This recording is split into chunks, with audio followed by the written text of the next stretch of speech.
안녕. 오늘 하루 잘 보내셨어요? 오늘 어떤 하루 보내셨어요? 오늘은 되게 햇살이 따뜻했어요. 음, 산책 나가니까 많은 사람들이 산책 나오셨더라고. 요즘에 진짜 산책 많이 다니세요. 풍경들 너무 예쁘잖아요. 그리고, 음,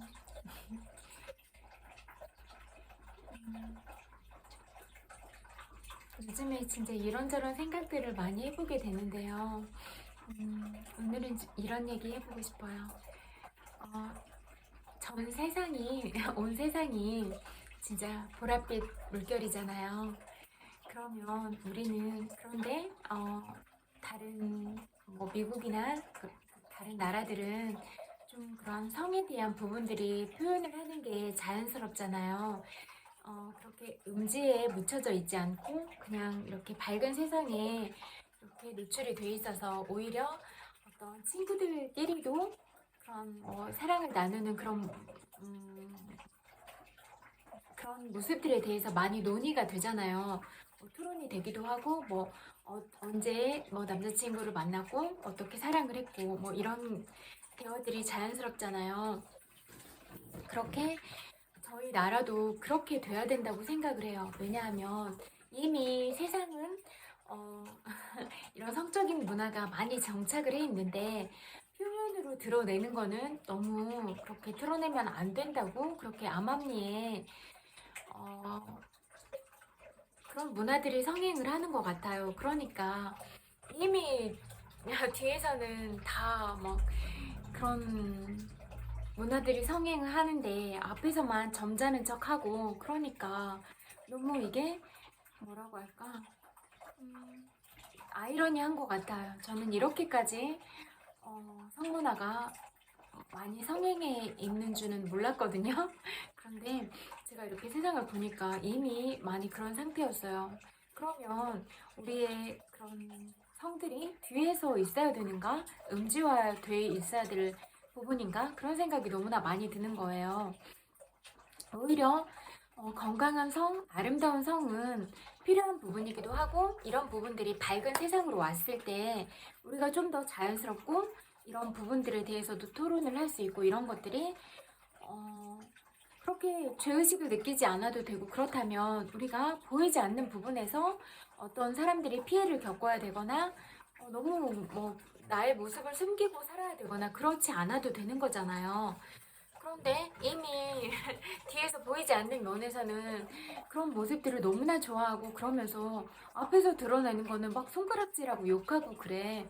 그런 거는 너무 이상한 일 같아요. 그래서 그런 문화를 좋아하면 그냥 떳떳하게 좋아한다고 그렇게 드러내놓고 앞에서만 점잖은 척 넥타이 매고 그러지 말고 그냥 똑같이 이렇게 뭐 일치하는 삶이 중요한 것 같아요. 그리고 이미 뭐 몇 개월 안 된 아기들부터 그렇게 성문화에 다 노출이 된 상태잖아요. 그런 부분까지는 몰랐었지만 이제 알게 됐어요. 그러면 그렇다면 정말로 우리의 소중한 몸을 지키면서 사랑을 할 수 있는 그런 방법들을 알려줘야 되는 거 아니에요? 그렇잖아요. 뭐 사랑을 하는 이런 과정들은 아름다운 거야. 이렇게 뭐 그런 음란물을 통해서 접하도록 하는 게 아니라 진짜 우리 엄마 아빠가 어떻게 만나서 사랑을 하고 그런 사랑들 속에서 너라는 예쁜 생명이 태어났고 이런 부분들에 대해서 그런 동화책을 통해서도 어렸을 때부터 유치원 다닐 때부터 그런 말이 터지기 시작하면서부터 알려줘야 된다. 그리고 또 아름답게 사랑하는 그런 부분들을 가르쳐줘야 된다. 이렇게 생각을 해요. 그런데 약간 이게 뭐 남자, 여자 이렇게 가르는 게 아니라요. 신체적인 구조 자체가 다르잖아요. 어, 예를 들면 여자는 뭐 아기를 낳아야 되는 그런 뭐 몸 안에 자궁을 가지고 있고 그렇게 신체 구조가 다른 거잖아요. 남자 뭐 생식기관 이런 부분들도 다르고 근데 남자들은 뭐 어떤 사랑을 해도 그렇게 특별히 뭘 몸에 대해서 뭘 잃어버리거나 그런 부분이 없잖아요. 하지만 여자들은 좀 다르잖아요. 만약에 그런 어떤 성 관련 지식이 없이 어떤 너무 일찍 사랑을 시작했을 때 원하지 않는 임신을 하게 된다. 그런데 너무 어리기 때문에 아이를 키울 수 있는 그런 여건과 그런 환경들이 조성이 안 돼 있어. 그렇게 아이를 키울 수 있는 능력도 안 되고 그러면 아이를 낳을 수가 없잖아요. 그래서 어쩔 수 없이 임신 중절 수술을 하게 되고 이래야 되는 상황이 벌어지잖아요. 그러면 그 그런 그런 얘기를 들었어요. 한의사한테 들었는데 그렇게 어, 제대로 된 출산 과정을 통하지 않고 어떤 수술을 하게 되면 그게 안 익은 밤이 이렇게 까는 것처럼 이렇게 준비가 되지 않는 상태에서 이렇게 열려야 되는 거라서 임신해서 출산을 하는 과정보다 몸에 훨씬 무리가 많이 간다고 해요. 그러면 그거를 어린 나이에 겪으면 겪을수록 지금은 뭐 100세 시대 또 운이 더 좋으면 뭐 120세 이렇게도 살잖아요. 그러면 앞으로 몇십 년 동안 이렇게 아픈 몸을 가지고 살아가야 되는데 이런 부분에 있어서 성교육을 제대로 시키지 않고 이런 일들이 빈번하게 일어나게 하는 게 옳은가 이런 문제에 대해서 우리는 질문을 던져야 된다 이런 생각이 들어요. 그래서 남자 여자 다 성교육이 중요한 것 같아요. 왜냐면 이렇게 두 사람이 만나서 사랑을 하는 거니까 여자만 자기 몸을 보호한다고 되는 문제가 아니잖아요. 남자도 자기가 사랑하는 사람의 몸을 지켜줄 줄 알아야 두 사람이 올바르게 사랑을 하고 또 여자친구의 몸과 또 남자친구의 몸을 서로서로 상하지 않는 가운데 그런 사랑들을 할 수가 있는 거잖아요. 그래서 말이 터지기 시작하면서부터 성교육은 반드시 시켜야 된다. 이런 생각이 많이 들었어요. 그리고 성교육, 인성교육, 경제교육 이런 건 어렸을 때부터 시켜야 된다. 이런 생각이 많이 들었어요. 지나가다 보니까 바바리맨 같은 사람 너무 많아요. 머리도 막 힐끗힐끗한데 진짜 그런 막 모션들을 취하고 그래서 나이값 못한다고 나이 어디로 먹었냐고 바로 돌직구 날렸어요. 무례하잖아요. 왜 그렇게 나이가 들어서도 제가 말씀드렸잖아요. 상대방이 어떤 사람인지 아는 게 먼저 중요한 거지. 나 바바리맨이에요. 막 이렇게 아무렇게나 그렇게 하는 거는 옳지 않다고 생각을 해요. 그냥 저는 그렇게 생각해요.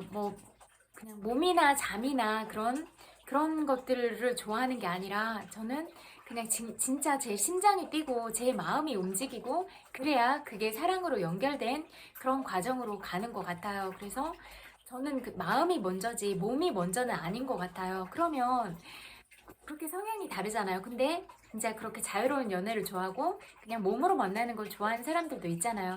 그러면 얼마든지 그렇게 자유로운 연애 클럽 안에서 사랑을 하면 되는 거잖아요. 하지만 나는 좀 느린 사랑을 원해. 이렇게 정신적인 가치를 중요하게 생각하고 그런 정신적인 부분들이 채워지고 이렇게 심장이 뛸 때 사랑이라고 느껴. 그러면 그렇게 좀 느리게 가는 사람들끼리 또 그렇게 만나서 사랑을 하고 이런 게 중요하다고 생각을 하거든요. 그러면 상대방이 어떤 사람인가에 대한 파악이 중요하지 않겠어요?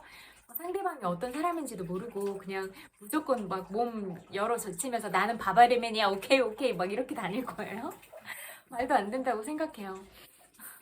무슨 성 도착증 환자들도 아니고 뭐 하는 건가 이런 생각이 너무나 많이 들더라고요. 그래서 여러 가지 모션들을 취하고 그렇게 다니길래 또 요즘에 드는 생각이 성문화가 음지에서 있어서는 안 된다 이런 생각을 하니까 그러면 그래서 계속 어떤 여자애가 머리 만지고 계속 그러길래 아름다운 성문화와 정착 화이팅이라고 했어요. 그랬더니 멋쩍어서 들어가 버리더라고요. 집에 다 들어갈 때 돼서 들어간 것 같기도 하지만 그냥 바로 그렇게 말할 수 있어야 될 것 같아요. 그래서 어떤 모습을 보이면 바로 그렇게 직구를 날려드려야겠다 그런 생각이 들었어요. 그렇잖아요. 상대가 좋아하는지 어쩐지도 모르면서 마음대로 그렇게 표현하고 그러는 거는 무례한 것 같거든요. 제가 볼 때는. 그래서 어떤 부당한 일들이 일어나면 바로바로 그렇게 이야기를 하려고 해요. 그리고 길 안 박혀주고 길 안 비켜주고 가운데 서 있고 그러면 그냥 빵빵 하고 지나가고 그랬어요. 그렇잖아요. 누가 지나가면 이렇게 좀 길도 비켜주고 그러는 게 중요하잖아요. 또, 또 어린 친구들이 한 4명 이렇게 길을 가고 있는데 뒤에서 뭐라 하면서 가더라고요. 그래서 제가 처음에는 그냥 안 보이니까 아저씨들이 담소 나누고 가는 건가 이렇게 생각했어요. 정확한 대화는 듣지는 못했지만 그냥 제가 너무 이상한 말들을 막 하고 가니까 인식 체계 작용이라 네 인식 체계에 맞게 너는 인식을 못할 텐데 그 이상을 네가 어떻게 알겠냐 했더니 그래도 어린 친구들이라 그런지 바로 알아듣더라고요. 빨리 그러면서 그러네 그러더라고요. 그래서 또 막 이렇게 하고 가길래 또 얘기했어요. 근데 그리고 예쁘잖아요. 올망졸망 가는 게. 그래서 F4 화이팅이라고 했어요. 근데 또 그렇게 또 금방 받아들이고 그때 그렇게 낙엽비가 이렇게 내렸는데 그런 낙엽을 잡으면서 막 깔깔 웃고 가고 이런 모습이 또 너무 예쁘더라고요. 그래서 얼마든지 성장할 기회가 많다. 모든 것으로부터 배워라. 그렇게 말했는데 그래도 이렇게 빠르더라고요. 확실히 어른들은 그런 부정적인 부분들이 너무나 환경들에 젖어 있어가지고 이게 순환이 잘 안 돼요. 그래서 부정적인 말도 더 많이 던지고 말도 안 되는 소리들을 더 많이 하고 그래요. 그래서 저는 막 그런 거 나이 이런 거 상관없이 나이가 못한다 헛소리한다 막 이렇게 날리거든요. 막 굳이 지나가는데 실패한다고 막 얘기하길래 네 마음에 실패란 단어가 자리 잡아서 그렇다. 실패는 바느질 할 때나 찾아라 막 이렇게 날리고 그랬는데 그렇잖아요. 내가 기분 좋게 산책을 하러 간 거면 상대방도 기분 좋게 산책을 하는 것 뿐이잖아요. 그러면 피해를 주지 않고 가는 건 너무나 중요하잖아요. 내가 기분 좋게 가고 싶으면 상대방도 기분 좋게 가고 싶은 거잖아요. 그래서 잘 안 들어요. 웬만하면 잘 안 듣고 그냥 노래 부르거나 이렇게 가는데 오늘은 핸드폰 충전이 안 돼 있어가지고 그냥 안 듣고 싶어도 또 들리니까 그랬는데 웬만하면 그냥 안 쳐다보고 그냥 저는 제 집중하면서 가요. 그래서 그런 문화들이 정착이 안 돼 있으니까 그런 것 같아요. 상대방을 배려하고 존중하는 문화를 안 배워서 그런 것 같아요. 그리고 좀 바로 막 도덕점수 빵점이다, 도둑놈이다 이렇게 짓고 난리거든요. 그렇잖아요. 자기가 지킬 수 있는 그런 부분들을 지키고 이러는 걸 한 개인의 품이라고 말할 수가 있을 것 같은데 정말 품격 낮은 행동들을 하고 그런 언행들을 하고 그러면 제 품격은 아주 바닥에 붙어 있어요. 이렇게 말하는 것 뿐이잖아요. 그래서 제 품격은 이 정도니까 저를 짓밟아 주세요 라고 말하는 거랑 똑같지 않아요? 그래도 뭐 대학 교육을 받았고 또 대학원을 나왔고 그러면 우리가 어떤 언어를 사용하고 어떤 어휘력을 어, 가졌는가 이런 부분들에 대해서도 우리가 자문을 해볼 수 있을 것 같거든요. 그런데 맨날 이상한 완전 유치원생도 알만한 그런 단어들에 국한이 돼 있어요. 그래서 너무 유치하게 느껴졌어요. 그냥 그래도 고등교육을 받았다고 생각을 하는데 고작 사용하는 단어가 저런 단어들 뿐일까? 이렇게 생각을 하니까 참 뭔가 참담한 현실이다 이런 생각이 들더라고요. 그렇잖아요. 자기가 사용하는 언어나 그런 대화의 주제나 이런 거에 따라서 자기의 품격이 그렇게 드러나는데 대학원을 나와도 헛소리나 찍찍하고 있고 진짜 품격이 없는 행동들을 하고 있고 이러는 걸 보니까 참 학비가 아깝다. 살아온 인생이 참 불쌍하다. 이런 생각이 너무나 많이 들더라고요. 그렇잖아요.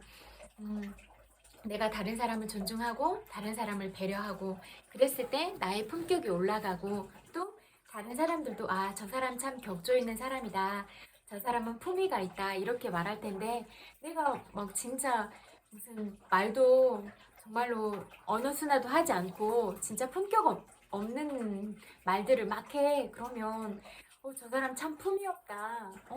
그래도 고등교육이라도 받았는데 참 말하는 폼은 진짜 바닥이다. 바닥을 헤엄친다. 이런 말 듣고 싶으세요?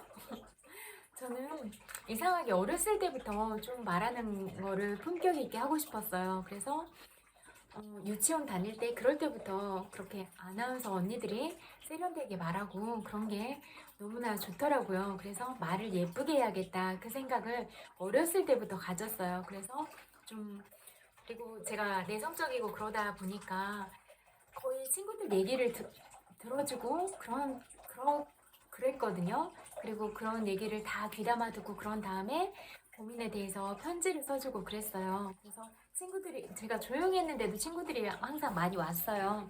근데 이제 제가 곁을 막 주거나 그런 성격은 아니라, 제가 진짜로 이 친구는 믿을만 하다, 끝까지 가고 싶다, 그런 소수의 친구만 진짜 친구라고 생각을 했지, 그냥 나머지는 두루두루 친하고 그냥 진짜 친구라고 생각하는 친구는 이렇게 손 꼽아지고 그랬었거든요. 그렇듯이 저는 좀 좁게 만나더라도 깊이 있게 만나는 걸 좋아하는 것 같아요. 정말로 진실한 마음 대 마음으로 만나고, 저는 거짓말 하는 거, 가식적인 거 이런 걸 진짜 싫어하는 사람이에요. 그래서 저도 그렇게 거짓말 하거나 그렇게 안 하고, 그리고 저는 거짓말을 하는 게 그냥 저 자신을 속이는 거니까 그 자체도 싫어요. 내가 나 스스로 부끄러움이 없어야 다른 사람을 대할 때도 당당하게 대할 수가 있는 거잖아요. 그래서 저는 제 스스로에게 부끄럽지 않기 위해서 거짓말 하는 것도 싫어하고, 또 마음에 없는 말이나 행동을 하는 것도 좋아하지 않아요. 그래야 내가 있는 그대로 가식 없이 상대방한테 다가갈 수 있어야 정말로 친구가 되는 거잖아요. 나의 못난 모습이 있어도 그대로 그냥 상대방과 그렇게 소통을 하고, 아, 내가 이런 부분은 부족해서 몰랐어. 그래서 이걸 놓쳤는데 네 말을 듣고 보니까 내가 정말 미안해.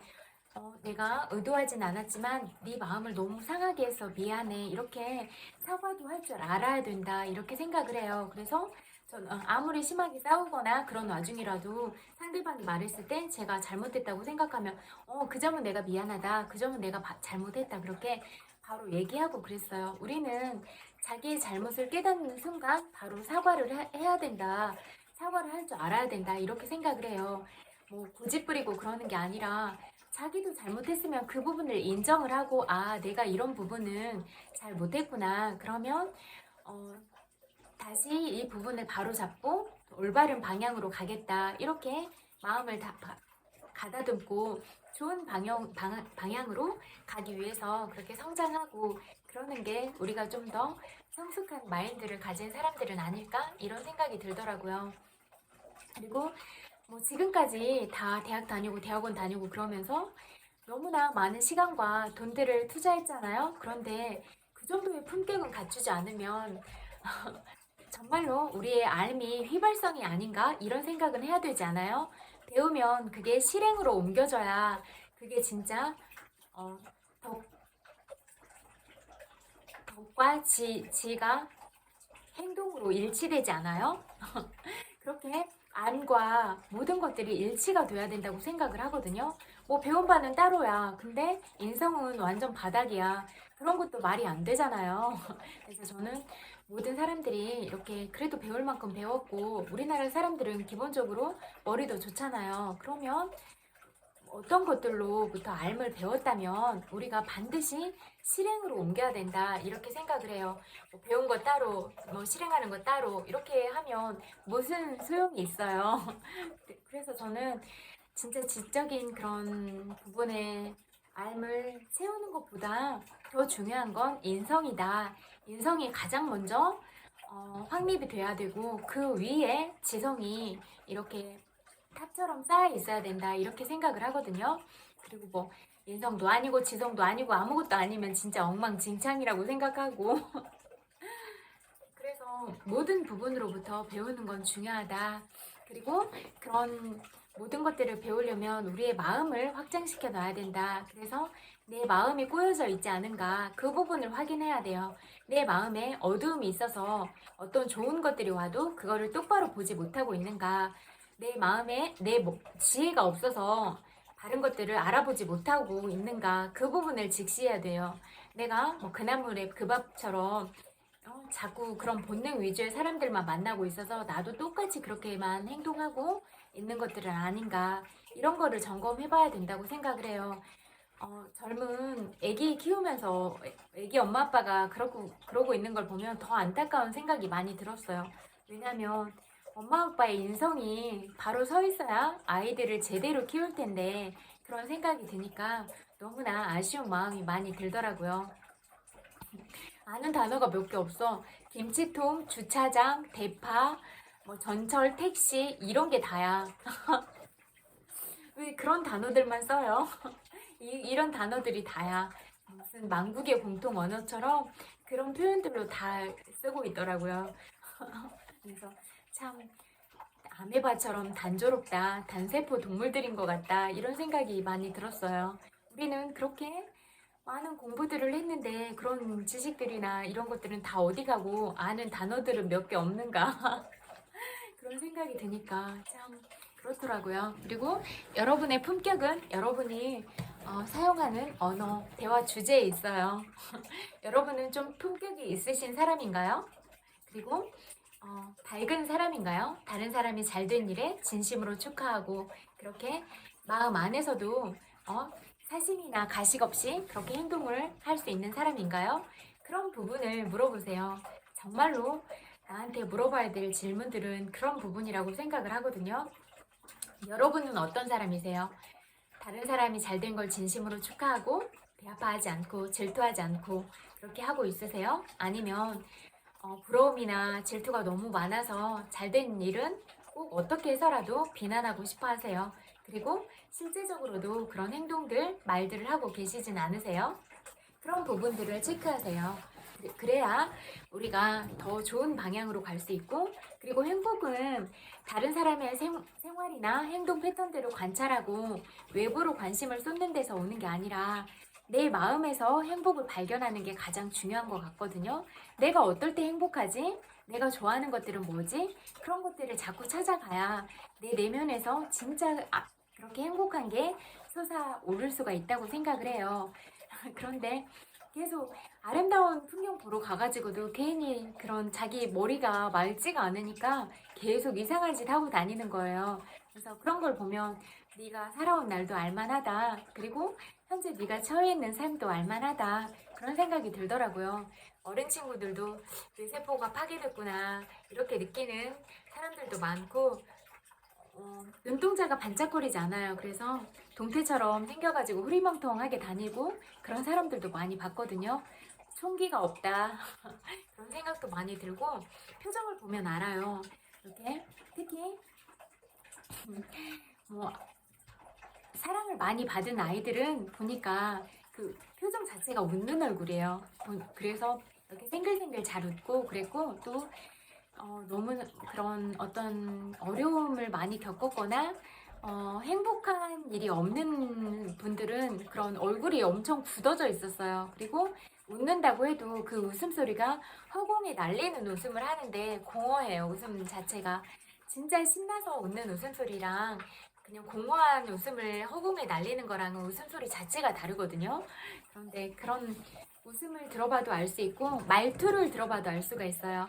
진짜 부드럽게 그렇게 따뜻한 언어를 가지면 말투 자체도 부드러워요. 말투가 부드럽고 그런 어조의 높낮이도 일정한 패턴을 유지하고 있고 그게 너무 세게 나가거나 그러지 않아요. 그냥 부드럽게 나가고 이렇게 사랑스럽게 말하고 그래요. 그런데 자기 마음 안에 그런 사랑이 많이 없거나 마음이 꼬여 있거나 그러면 무조건 공격적이에요. 그래서 상대방한테 어떤 흠을 찾으려고 하고 자꾸 공격을 하려고 하고 그건 그대의 마음이 아름답지 않기 때문에 자꾸 그렇게 모나게 튀어나가는 거예요.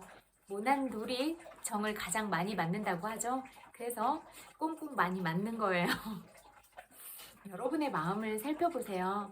우리가 다 같이 이렇게 너무나 귀하게 태어났고 사랑스러운 존재들인데 왜 우리 스스로가 우리의 인격을 그렇게 훼손하고 살아가야 될까 이런 생각이 많이 들더라고요. 그리고 우리의 마지막은 언제인지 누구도 알 수가 없어요. 행복은 우리가 살아있는 동안에 누릴 수 있는 것들이잖아요. 그러니까 우리가 살아있을 때 최대한 많이 행복해하고 많이 웃고 또 다른 사람한테 늘 사랑한다고 말하고 고맙다고 말하고 그렇게 얼마나 아름다운 표현들을 우리가 서로가 서로에게 나눌 수 있는 거잖아요. 손을 내밀고 손을 잡아주면서 온기를 전하고 또 많이 안아주고 그렇게 그런 좋은 것들을 나눌 수가 있는데 왜 자꾸 그렇게 하는가 이런 생각이 너무나 많이 들어요. 특히 어른들이 그래요. 어른들이 참 배울 점이 하나도 없다 이런 생각이 들게 행동을 많이 하시더라고요. 그래서 저런 마음으로 어떻게 아이들을 키웠을까 이런 생각이 드니까 저런 인성으로 아이들을 제대로 키웠을까? 이런 생각이 많이 들더라고요. 그래서 아쉬운 마음이 많이 들었어요. 엄마 아빠가 마음이 아름다워야 아이가 마음이 아름다울 거 아니에요. 그런데 나이가 드신 분들이 더 그러고 있는 거 보니까 진짜 짠한 마음이 더 많이 들었어요. 진짜 그런 불교적인 차원에서는 평상시에 마음을 잘 닫고 그래야 그렇게 또 다른 생으로 돌아올 때는 진짜 더 선한들을 만나고 좋은 환경으로 가고 그렇게 자기의 복들이 쌓이는 건데 다 자기가 말로 말빛을 지어버리고 말로 업을 만들고 행동으로 업을 만들고 그렇게 살아가고 있는 것들이 아쉬웠어요.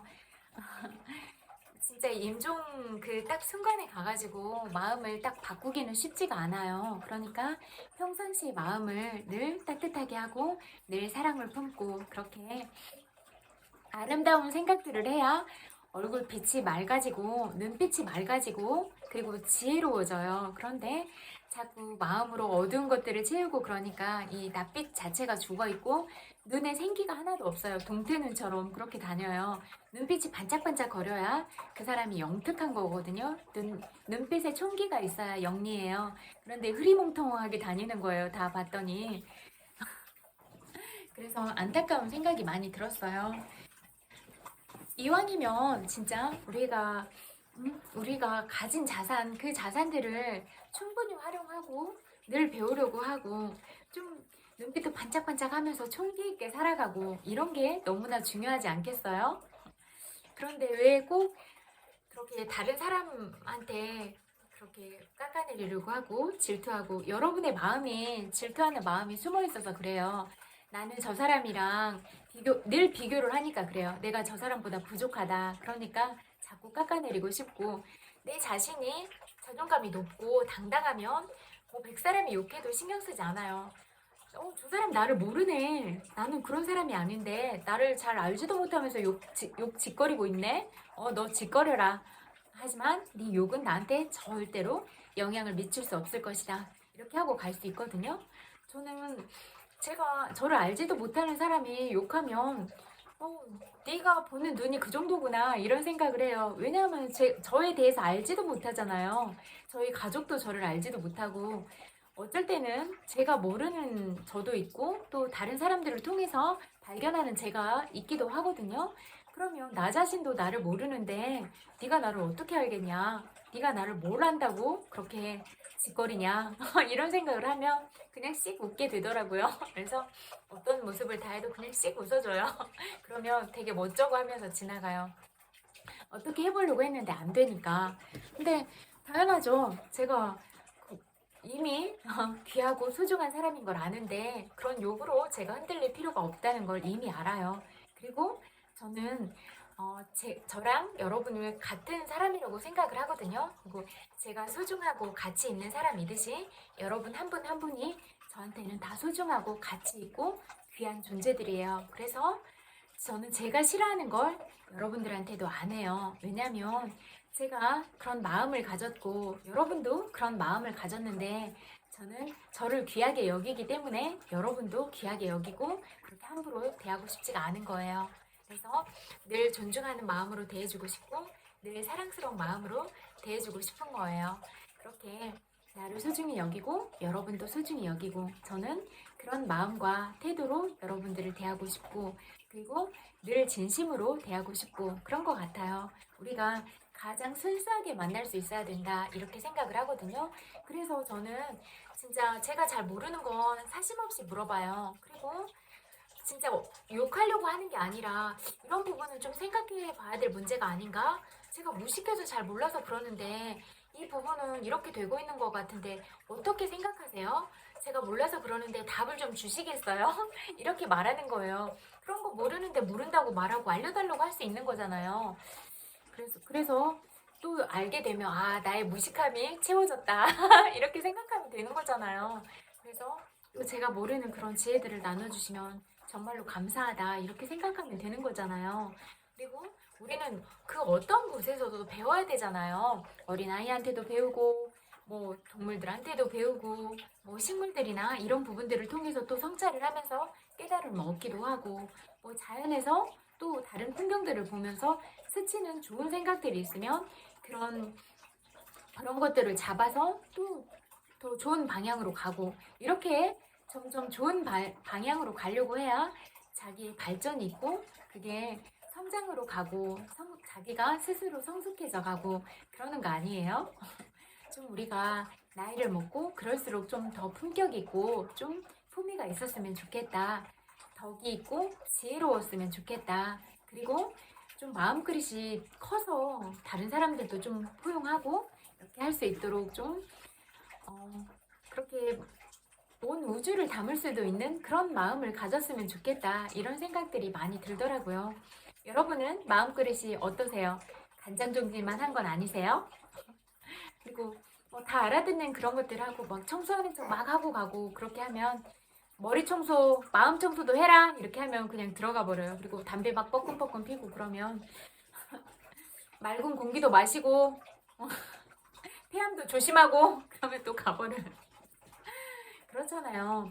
흡연자의 권리도 중요하다 이렇게 생각을 하고 하지만 우리가 담배를 피지 않는 사람이 힘들잖아요. 담배 피지 않는 사람이 담배 연기를 맡는 건 그리고 간접 흡연도 그렇게 폐암에 걸리는 경우도 있고 그러니까 흡연자의 권리도 중요하다.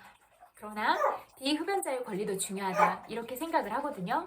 그리고 내가 어떤 부분으로 상대방한테 불쾌하게 만들면 안 된다. 나의 말과 행동이 다른 사람을 불편하게 만들면 안 된다. 이렇게 생각을 하거든요. 그래서 저는 불편하게 하면 바로 짚고 날려요. 너 그거 무례한 거야. 이 자식아. 이렇게. 그러면 깜짝 놀라더라고요. 저는 바로 반격해요. 어떤 할아버지가 뭐 강아지가 많이 짖는다. 뭐라 이렇게 얘기하길래 강아지의 언어는 짖는 거예요. 이렇게 그랬더니 아무 말도 안 하더라고요. 저는 바로 날려드려요. 맞잖아요. 우리가 언어로서 이렇게 말을 표현하듯이 새들은 찍찍찍 짖고 강아지는 멍멍멍 짖어서 자기의 얘기들을 하는 거잖아요. 그런데 강아지도 짖어서 자기 의사표현을 하는데 뭐 그런 성대 수술을 해가지고 강아지를 못 짖게 했어. 그러면 강아지가 얼마나 괴롭겠어요. 물론 민폐를 끼치고 이런 건 안 되지만 그래도 강아지의 기본은 강아지의 언어로 짖는 거다. 이렇게 생각을 하거든요. 그런데 사람이라고 해도 제대로 된 말을 하지 않고 쓸데없는 말만 많이 한다. 개가 짖는 거랑 똑같다. 이렇게 말씀드리고 싶어요. 여러분은 짖는 사람이 되고 싶으세요? 어떠세요?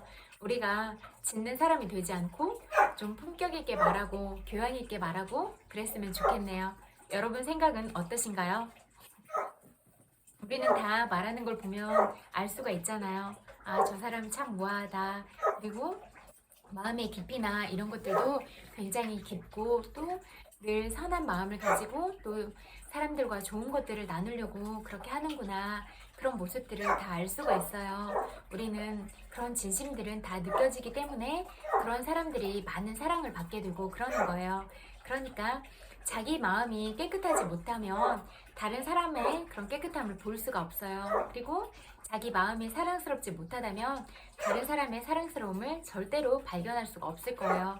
그리고 나의 지혜가 열려있지 않으면 아무리 좋은 것을 봐도 그걸 깨닫지 못하고 내가 사람을 보는 안목이 없다면 좋은 사람을 만나도 그 사람을 내가 담을 수가 없어요. 그런 내 안목이 비좁은 거고 내 마음그릇 자체가 좁은 거예요. 그러면 좋은 사람은 여러분 옆에 남지 않을 거예요. 책 읽어드릴게요. 당신이 옳다.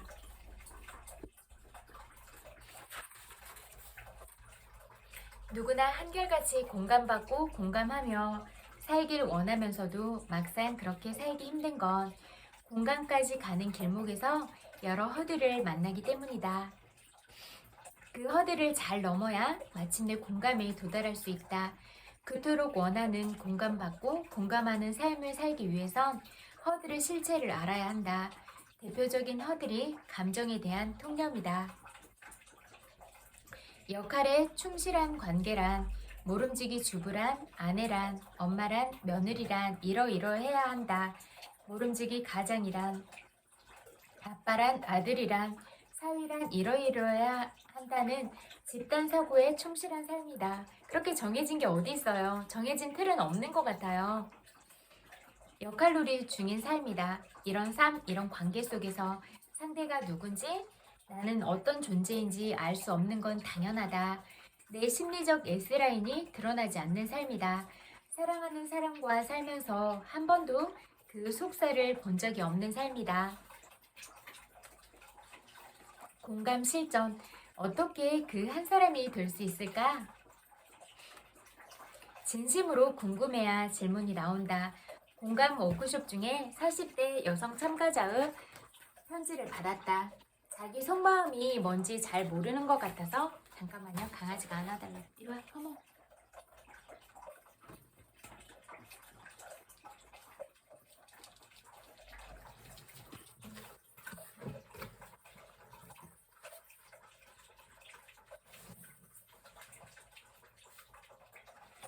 자기 속마음이 뭔지 잘 모르는 것 같아서 너무 답답합니다.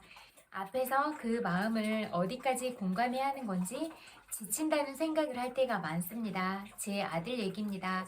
고3 아들이 여름방학 동안에 집에서 자습을 한다며 학교 보충 수업을 안 갔습니다. 개학 후 학교에 간 아들은 자신이 애지중지 돌보던 곤충이 죽은 것을 보고 심하게 슬퍼했습니다. 곤충 관리를 부탁하고 맡겼던 친구에게 살인자라는 표현을 써가며 책임을 추궁했답니다. 그렇지만 한낱 벌레의 죽음에 과도하게 반응하는 아들을 두고 반 아이들은 신경 과민이라고 놀렸나 봅니다. 제 아들은 아무도 공감해주지 않으니 모든 친구들과 불편한 관계가 되어 학교를 그만두고 싶다고 했습니다. 저는 아이와 함께 곤충의 죽음을 슬퍼하면서 무심한 반 친구들을 성토하며 아이의 마음을 달래주었습니다. 1, 2주 시간이 흘러도 아이의 슬픔은 가라앉지 않고 점점 더 심해졌습니다. 제 생각에는 대학 입시라는 부담감과 마음을 나누는 사람이 없는 교실 환경 등이 아이를 더 옥죄는 것 같았습니다. 평소에도 친구가 없다고 생각하는 아이는 자신의 마음이 왜 그런 것인지 보는 곳조차 두려워하는 것 같았습니다. 시험 때는 내가 원래 그렇게 예민해. 평소에도 친구들과 문제가 있으니 그런 것 아니냐라는 말을 하고 싶었지만 할 수 없었습니다. 방학이라고 그렇게 아낀다는 곤충을 팽개치고 친구한테 맡긴 거니까 결과에 대해서 본인도 어느 정도 책임이 있지 않을까 하는 말도 물론 할 수 없었고요. 아이는 친구가 죽인 거라고 했지만 사실 한여름 무더위에 교실에 방치된 곤충이 살아있기는 힘든 일인 것 같습니다. 아이만큼 슬프지 않은 저는 3주째가 넘어가자 조바심이 나기 시작했습니다. 그래서 다른 사람들은 곤충의 죽음을 너만큼 슬퍼하지는 않는다는 객관적인 말을 했다가 아이의 신뢰를 잃고 생명을 내팽개치는 엄마로 찍혔습니다. 서운했지만 다시 마음을 추슬러 아이와 함께 곤충의 죽음을 애도했습니다. 한 달이 넘어가자 아이는 서서히 진정이 됐고 무사히 졸업을 했습니다. 그때 아들의 마음이 진정되긴 했지만 제가 제대로 공감한 것 같지는 않습니다. 왜 그렇게 슬픈지 아무리 물어도 생명이 죽은 게 안 슬프냐고만 하는 아들에게 제가 뭘 더 물어야 했는지, 어떻게 했어야 아이가 진짜 자기 속마음을 꺼내 놓았을지 아직도 잘 모르겠습니다. 아들이 자기 마음이 편한 때는 시험에 대한 두려움이나 친구들한테 배제된 느낌 등을 제게 표현하고 속마음을 나누기도 합니다. 그런데 뭔가 비합리적인 분노와 슬픔 속에서 계속 같은 말을 되풀이할 때는 어떻게 공감을 해줘야 하는지 정말 모르겠습니다. 나중에라도 이 건에 관해서 더 깊은 속마음을 풀어야 하는 건지 묻는다면 어떻게 물어야 하는지 궁금합니다. 이런 엄마가 있을까 싶을 만큼 애를 쓴 엄마의 모습이 느껴졌다. 윽박지르지 않고 쓸데없는 짓을 한다고 얘기하지 않고 견디고 기다려주는 엄마의 모습이 특별했다. 엄마의 진심이 그대로 느껴져서 읽다가 울컥할 정도였다. 그녀의 마음속에 아직도 고스란히 남아있는 그 몇 달이 얼마나 뜨겁고 곤혹스러웠을까 생생하게 와 닿았다. 그것과 별개로 나는 그녀에게 공감이란 이해할 수 없는 일에 무조건 끄덕여 주는 것이 아니라고 말했다. 자기 결론이 담긴 질문을 하고 있지 않나? 그렇다면 이렇게 감정이 예민하고 섬세한 아이와는 어떤 방식으로 소통할 수 있고 공감할 수 있을까? 아이를 공감하기 전에 엄마 속이 먼저 제가 되어버리는 건 아닐까? 누군가를 공감하기 위해 누가 제가 되어버리는 건 공감이 아니라 감정 노동이다. 공감을 잘못 이해하면 그렇게 탈진만 한다. 공감은 한 사람의 희생을 바탕으로 이루어지는 것이 아니다. 공감은 너도 있지만 나도 있다는 전제에서 시작되는 감정적 교류다. 저는 이 부분을 놓쳤던 것 같아요. 제가 어렸을 때 잘 못했을 때는 무조건 힘들어도 참기만 하고 그랬었는데 그러면서 들었더니 나중에는 다른 모습들을 보였을 때 화가 났었는데 너도 있고 나도 있다가 중요한 것 같아요. 너의 그런 감정들도 중요하지만 나한테 무례하게 했을 때 네가 지금 무례하고 있어라고 바로바로 말할 수가 있었어야 좀 덜 화나고 덜 속상하지 않았을까 이런 생각들이 많이 드는데요. 여러분들도 어떤 부분에 있어서 그런 마음의 불편함들을 느낀다면 참지 마시고 바로바로 얘기하세요. 그래야 그런 화들이 쌓이거나 증폭이 되지 않고 나중에 화가 많이 났을 때 폭발적으로 화를 내지 않게 되고 바로바로 조금 화가 나고 조금 서운했을 때 미리 풀어버리면 그게 더 현명한 것 같아요. 저도 이런 방법들을 잘 몰라서 그냥 상대방을 불편하게 하지 않아야겠다는 마음을 먼저 가져서 제 마음이 불편하고 제가 상처를 받는 상황들이 많이 있었어요. 잘 몰랐던 것 같아요. 그녀는 편지 첫머리에서 어디까지 공감해야 하는지 지친다는 생각을 할 때가 많습니다. 라고 했다. 안개 속에 있는 느낌이었나 보다.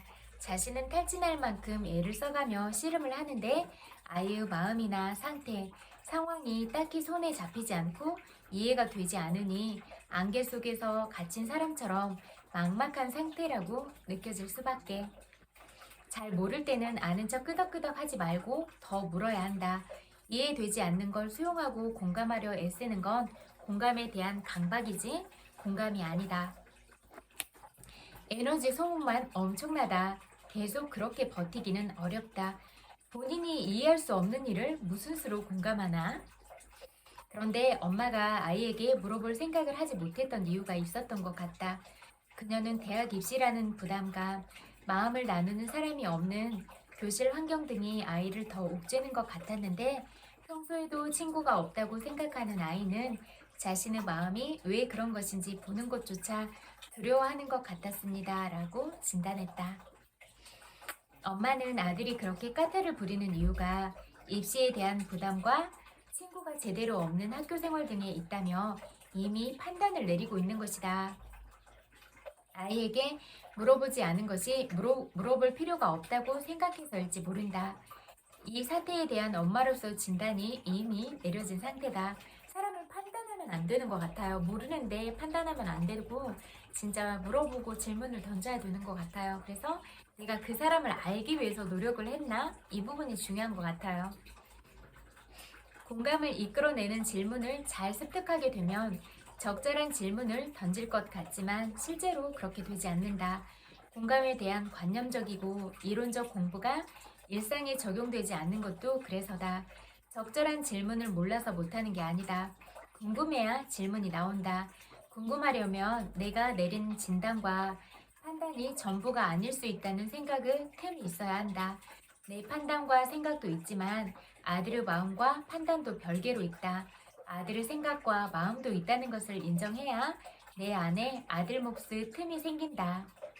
그래야 아들의 마음에 대한 궁금증이 생기고 그래야 비로소 질문을 던지게 된다. 궁금하지 않은데 질문을 할 수는 없다. 이 경우 아들에게 묻지 않고 안개 속에서 빠져나올 방법은 없다. 관계란 것은 상대가 있는 게임이다. 홀로 모든 것을 파악할 수 없다. 내가 전부가 아닌 나도 있고 너도 있는 판이기 때문이다. 결론을 이미 갖고 있던 그녀가 고심 끝에 던진 질문 혹은 던지고 싶었던 질문들은 궁금해서 던진 질문이라기보다 자기 결론을 은연중에 전달하는 의도가 담긴 질문 형식의 조언이나 계몽이었다. 그녀는 엄마로서 특별하다. 할 만큼 애를 많이 썼다. 하지만 그 수고가 아이의 마음과 상황을 알아가면서 자연스럽게 공감하는 지경까지 이르지 못했다. 자기가 이미 내린 결론을 숨긴 채 그렇지 않은 것처럼 방어하면서 얘기를 이어가느라 에너지 소모가 엄청났다. 지칠 수밖에 없다. 아들 여자친구에 대해서 물어보듯이 내 결론이 전부라는 생각만 하지 않는다면 궁금한 게 많고 물어보고 싶은 질문도 넘칠 것이다. 그 곤충 어디서 데리고 온 거니? 내가 그렇게 슬퍼하는 걸 보니 너한테 아주 특별한 애였나 보다. 그렇지? 곤충이 아들에게 어떤 존재인지, 어떤 사연, 어떤 인연으로 만난 생명인 건지 물어보면 좋을 것 같다. 그러면 곤충 얘기를 통해 자연스럽게 아들 자신의 상태, 마음, 상황 등에 관한 얘기로 연결될 것이다. 그 곤충에게 이름은 지어줬니? 있다면 이름이 뭐니? 어떻게 생겼니? 뭐랑 닮았니? 어디가 그렇게 마음에 드니? 아들이 아끼던 곤충이었으니 궁금할 것이다. 아들이 만나는 여자친구가 있다면 물어봤을 법한 질문들이다. 사실 엄마가 아들에게 여자친구에 대해서 물어보는 이유도 여자친구 자체가 궁금해서라기보다 아들의 마음이 궁금해진 경우가 더 많다. 아들의 취향이나 선호가 궁금하고 아들이 어떤 미래를 꿈꾸는지 알고 싶어서다. 마찬가지다. 아들에게 소중했던 곤충에 대해 관심을 가지고 구체적인 정보를 공유하다 보면 아들은 곤충에 대해 그렇게 민감한 자기 마음에 대해서 자연스럽게 말하게 될 것이다. 엄마도 얘기를 듣다 보면 아들에게 그 벌레가 그냥 벌레가 아닌 이유를 알게 된다. 아이의 슬픈 마음을 전부는 납득 못해도 조금 더 공감할 수 있다.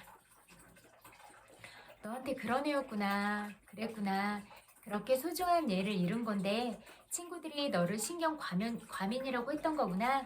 제대로 알지도 못하면서 친구들이 그런 막말을 했구나. 그때 내 마음은 어땠는데 그렇게 아들에게 물어주면 좋을 것이다. 고름이 가득한 상처를 소독한 바늘로 터뜨리듯이 그때 내 마음은 어땠는데 라는 엄마의 질문은 슬픔과 분노로 가득 찬 아들의 마음에서 고름을 터뜨리는 질문일 수 있다. 누르고 눌러놨던 속마음을 쏟아놓을 수 있을 것이다. 그러면 엄마의 마음은 애쓰지 않아도 아들 마음에 스미게 된다. 엄마가 이해한 아들의 마음을 아들에게 다시 거울처럼 비춰주면 된다. 그 곤충은 그냥 벌레가 아니라 우리 아들의 배프였구나. 벌레 한 마리가 죽은 게 아니라 너는 친구를 잃은 거구나. 그런 애를 친구에게 맡긴 걸 후회하니? 아니면 죄책감이 드니? 하고 물으면 아들과 또 다른 긴 이야기를 하게 될 것이다. 공감은 내 생각, 내 마음도 있지만 상대의 생각과 마음도 있다는 전제하에 시작한다. 상대방이 깊숙이 있는 자기 마음을 꺼내기 전엔 그 생각과 마음을 나는 알 수 없다는 데서 시작하는 것이 관계의 시작이고 공감의 바탕이다. 여기까지 읽을게요. 인간관계론 읽어드릴게요. 여러분, 제가 여러분들한테 늘 좋은 것을 나누려고 하고 그러잖아요. 그러면 이런 좋은 것들을 배우세요, 여러분. 여러분들한테 좋은 것들을 나눠드리기 위해서 하는데 왜 이런 좋은 것들은 배우지 않고 정말 안타까워요.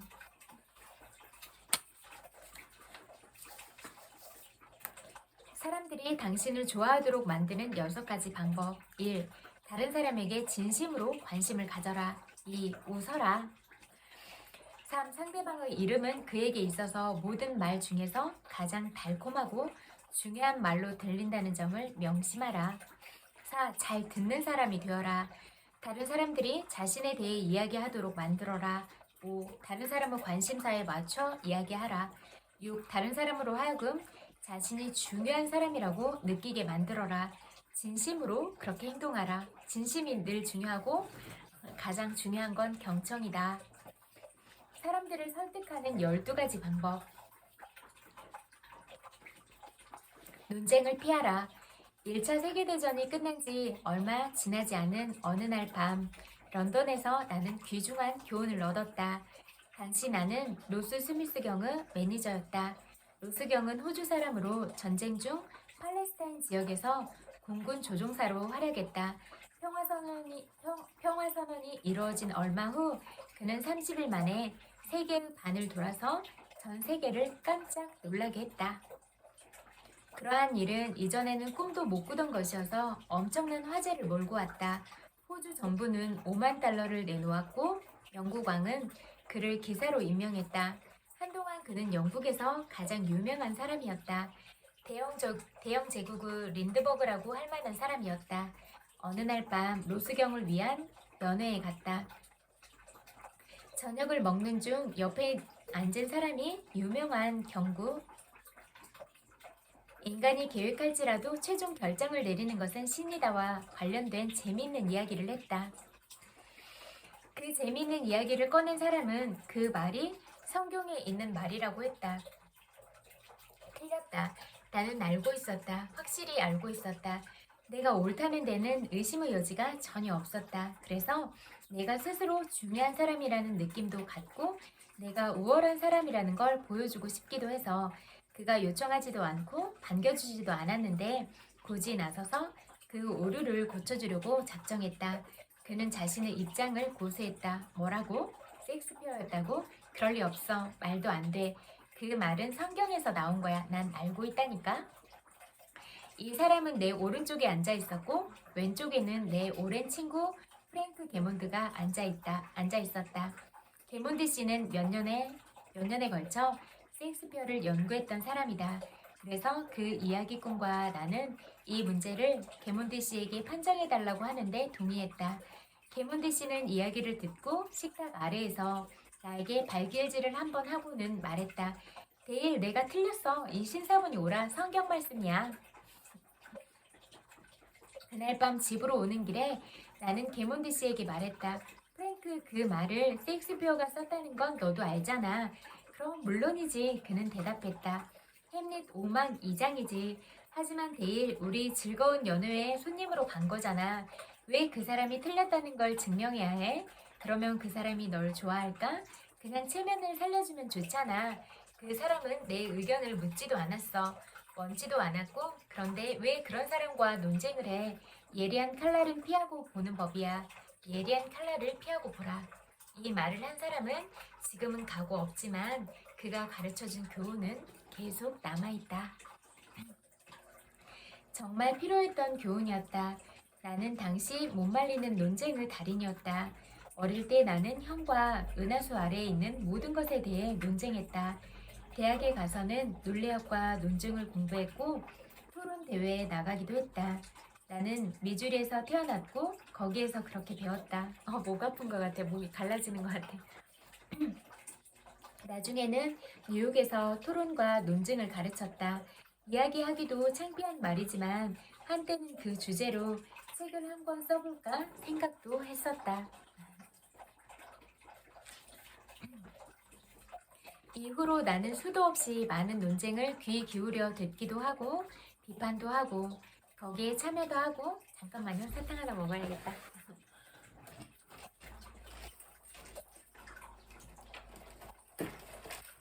침샘을 분비해야 될 것 같아요.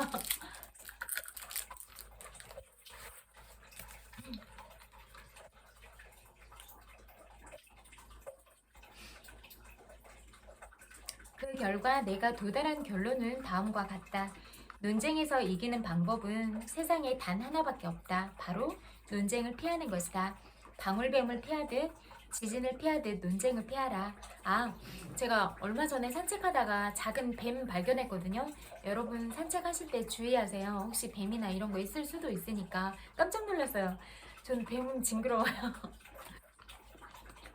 논쟁이 끝날 때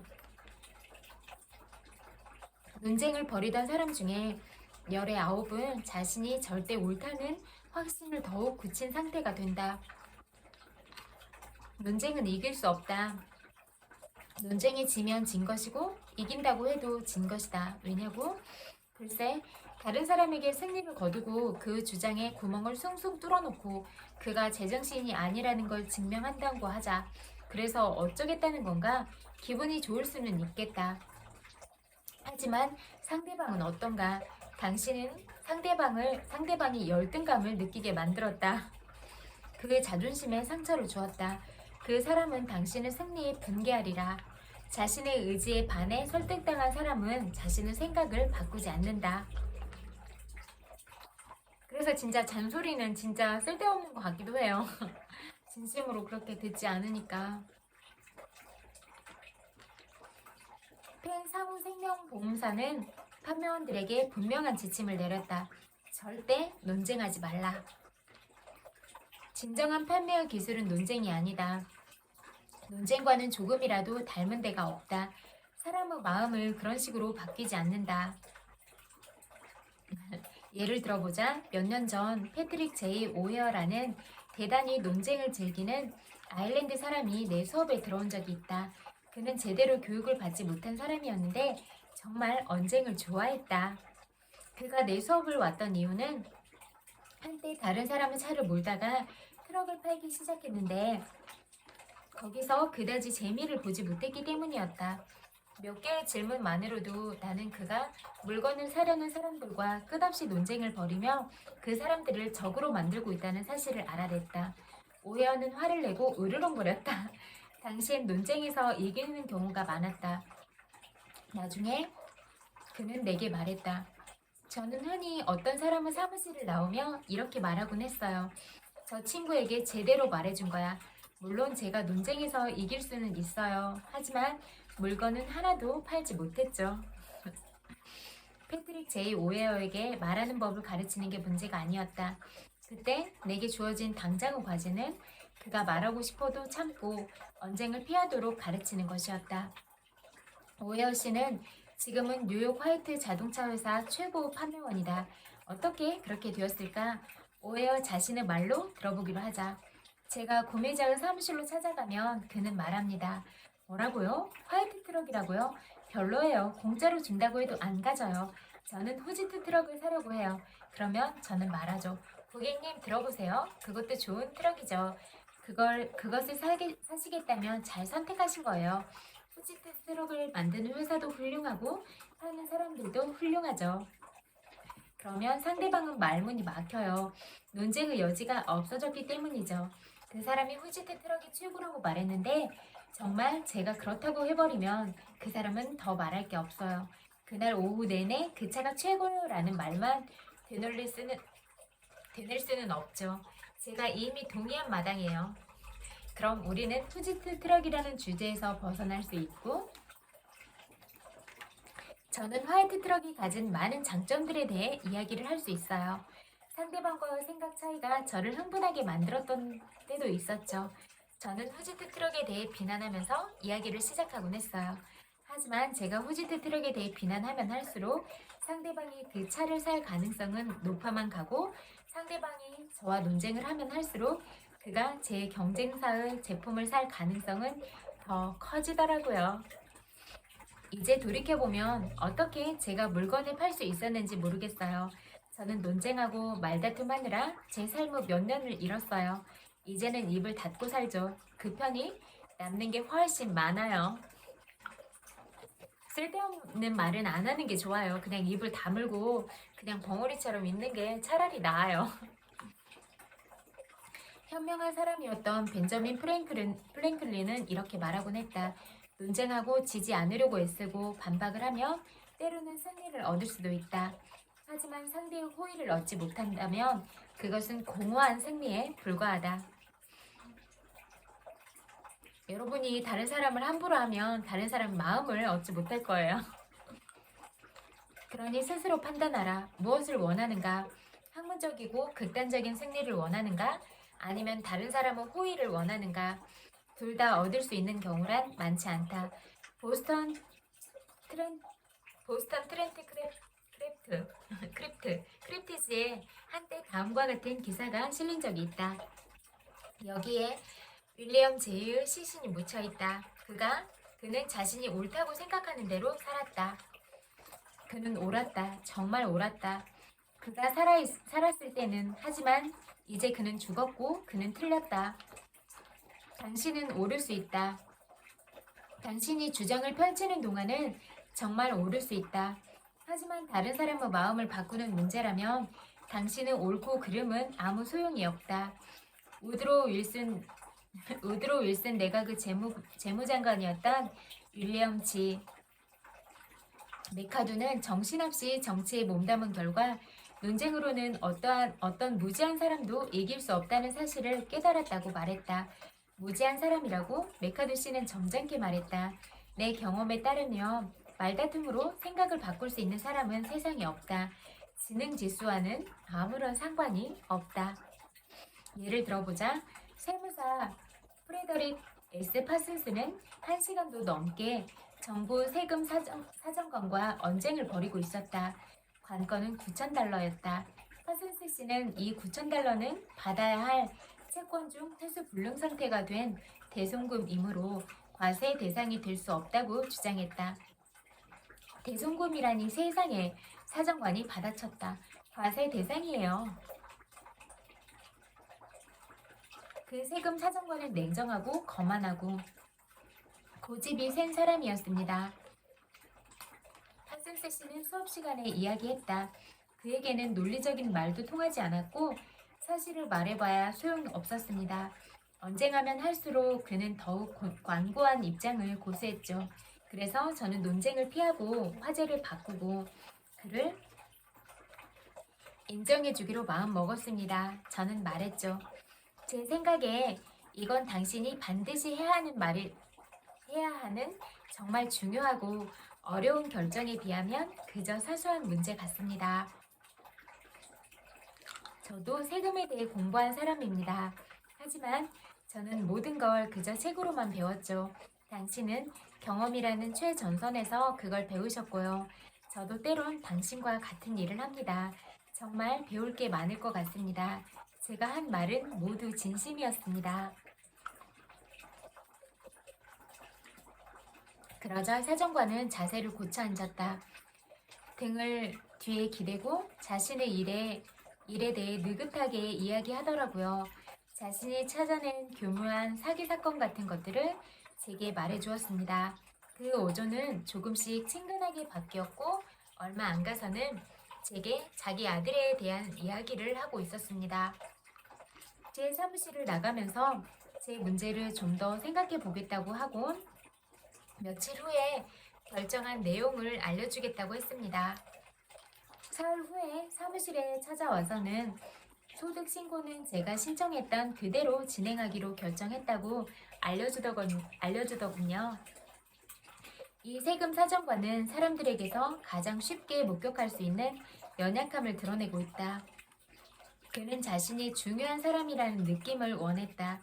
파슨스 씨와 언쟁을 벌이는 동안에 큰 소리로 자신의 권위를 외침으로써 그러한 느낌을 갖고자 했다. 하지만 파슨스 씨가 그가 중요한 사람이라고 인정해주는 순간 논쟁은 중단되었고 그는 비로소 자기중심적 사고에서 벗어날 수 있었다. 마침내 그는 다른 사람에게 공감하는 친절한 인간이 될 수 있었다. 나폴레옹 가문 후 수석 시종이었던 콩스탕은 조세핀과 당구를 치는 일이 많았다. 콩스탕은 나폴레옹의 사생활 회고록에서 이렇게 말했다. 내가 조금 더 잘 쳤지만 그녀가 항상 나를 이기도록 만들어주었고 그녀는 비길 데 없이 즐거워했다. 콩스탕으로부터 절대로 변함없을 교훈을 배우도록 하자. 우리의 고객이나 연인이나 남편, 아내가 혹시라도 우리와 논쟁하게 된다면 반드시 그 논쟁에서 이길 수 있도록 해주자. 부처는 말했다. 미움으로는 절대 미움을 끝낼 수 없다. 사랑으로만 미움을 끝낼 수 있다. 오해는 절대로 말싸움으로 끝나지 않는다. 요령이 있어야 하며 다른 사람의 마음을 다치게 하지 않으면서 그 마음을 달래는 재주가 있어야 하고 다른 사람의 관점에서 공감하며 문제를 보겠다는 욕망이 있어야 한다. 링컨은 한때 한 육군 장교를 야단쳤는데 그가 동료와 격한 논쟁을 벌였기 때문이었다고 한다. 링컨은 말했다. 자신의 능력을 최대한 발휘하기로 결심한 사람이라면 개인적 논쟁에 허비할 시간은 없다. 하물며 감정이 상하고 자제력을 잃는 것과 같은 결과를 받아들일 여유는 더더욱 없다. 당신과 상대가 거의 비슷하게 옳다면 아무리 큰 건이라도 양보하라. 당신이 분명히 옳더라도 사소한 건이면 그냥 양보하라. 길에 대한 권리를 놓고 개와 다투다가 물리느니 그냥 개에게 기회를 내주는 편이 더 낫다. 개를 죽여봐야 물린 상처가 저절로 낫지도 않는다. 따라서 첫 번째 규칙은 다음과 같다. 논쟁을 이기는 유일한 방법은 논쟁을 피하는 것이다. 여기까지 읽을게요.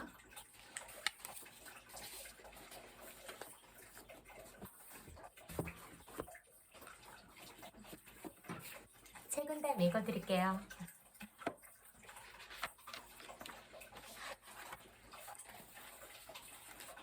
입장을 바꿔 사물을 본다. 냉정해진 뒤에 과거의 일을 되돌아보면 열정에 휩쓸려 돌아다녔던 일들이 아무 소용없었다는 사실을 깨닫게 된다. 잠깐 편할 틈도 없을 정도로 바빴던 상황이 일단락되고 자신만의 조용한 시간을 가질 수 있게 되면 그제야 비로소 여유롭고 평온한 생활이 얼마나 좋은지 실감할 수 있다. 마음을 편안히 가진다. 시간이 길거나 짧다고 느끼는 것은 사람의 생각에 따라 다르다. 세상을 넓거나 좁다고 느끼는 것도 사람의 마음가짐에 달려있다. 편안하고 여유로운 마음을 가진 사람은 하루를 천년 세월처럼 느낄 수 있고 마음이 넓은 사람은 좁은 방에서도 우주와 같은 광대함을 느낄 수 있다.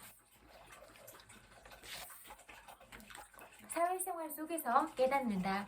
사람으로서 바른 길을 찾으려고 소통을 단절한 채 은둔 생활을 할 필요는 없다. 평범한 사회생활을 하면서도 방법을 발견할 수 있기 때문이다. 나라는 인간을 알기 위해서 반드시 모든 욕망을 버리고 몸이 건조한 생활을 할 필요는 없다. 자기 본래의 마음을 조용히 응시하는 노력으로 나라는 인간을 이해할 수 있다. 시점을 바꿔 사물을 본다. 노인의 마음으로 젊은이를 보면 공적이나 명예를 쟁취하겠다는 마음을 지울 수 있다.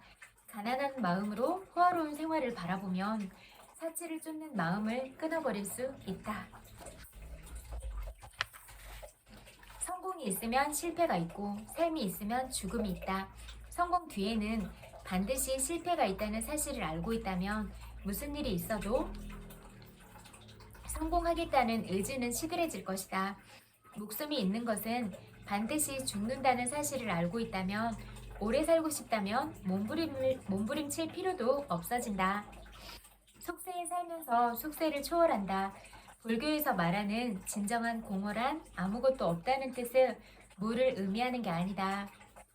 현상에 집착하여 그것을 유일한 실체라고 생각하는 것도 옳지 않고 현상을 무시하고 그것을 환상이라고 생각하는 것도 옳지 않다.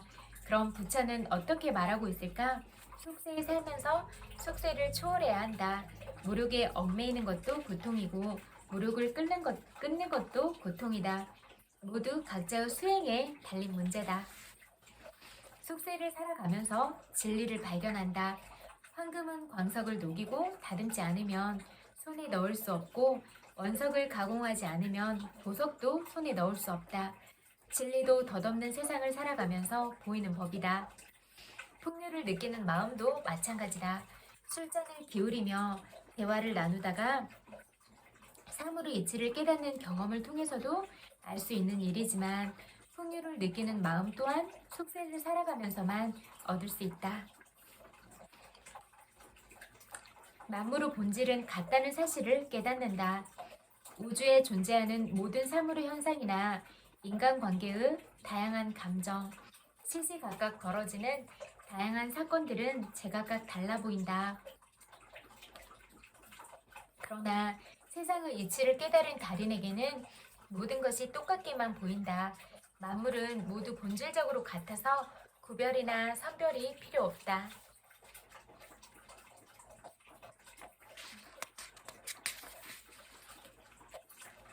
집착을 버리고 진리를 터득한다. 좁은 집에 살아도 집착이나 고민을 모두 버리면 자연의 정서를 느낄 수 있다. 으리으리한 저택에 살면서 화려한 지붕에 걸린 구름이나 구슬로 장식한 발에 내리는 비를 바라볼 필요는 없다. 천지의 진리를 알고 있다면 세 잔 술을 마시고 달빛 아래 허술한 검은고를 연주하거나 산들 바람을 맞으며 피리를 불다가도 인생의 즐거움을 느낄 수 있다. 무심의 경지를 즐긴다. 태어나기 전에 나는 어떤 모습을 하고 있었을지, 죽은 후 나는 어떤 모습일지 평소에 생각해 보아야 한다. 그러면 명예나 지위, 재산이나 공적에 집착하는 마음은 흔적도 없이 사라지고 본래의 정신만 남는다. 그렇게 생각할 수 있다면 현실과 속세를 떠난 무심의 경지를 즐길 수 있다. 객관적으로 사물을 본다. 풍랑을 만난 배를 보면 그 배에 탄 사람보다 육지에서 바라보는 사람이 오히려 더 큰 공포를 느낀다. 술에 취한 사람이 술자리에서 고래고래 소리를 질러도 정작 그 일행은 아무렇지도 않은 얼굴을 하고 있지만 다른 자리에서 보는 사람이 더 괴로워한다. 사물은 한 가운데 있어도 마음만은 그 자리에서 벗어나서 냉정하게 판단할 수 있어야 한다. 여기까지 읽을게요. 여러분의 소중한 시간을 저와 함께 해주셔서 마음으로 감사드려요. 그리고 여러분, 오늘 어떤 하루 보내셨어요? 힘든 일은 없으셨어요? 또 여러분들이 만난 관계들은 좀 더 인간적이고 사랑스러운 표현들을 많이 하고 그런 만남들을 하셨어요? 아니면 여러분이 그 누군가에게 사랑스러운 사람이 되고 누군가에게 웃음을 주는 그런 사람이 되셨어요? 어떠세요? 여러분들이 어떤 하루를 보냈을지라도 고생 많았다고 말씀드리고 싶어요. 토닥토닥 정말로 고생 많이 하셨어요. 이제 마무리하시고 또 집에 가시면 저녁 드실 거죠? 주말이니까 쉬고 계시려나? 또 저녁도 맛있게 드세요. 뭐 드실 거예요? 사랑하는 가족들과 드셔도 맛있게 드시고 또 혼자 먹어도 좀 따뜻한 음식 그렇게 데워서 몸도 따뜻해지게 그렇게 건강도 챙기면서 행복한 식사 시간 그렇게 맞이하세요. 그리고 또 잘 때 또 편안한 마음으로 좋은 생각, 좋은 기분으로 그렇게 잠드세요. 저는 늘 여러분이 보고 싶은 것 같아요. 그래서 이렇게 또 보고 싶어서 왔고 또 이런저런 생각을 하다가 또 그런 고민들을 나눠보면 어떨까 이런 생각들을 많이 하게 됐어요.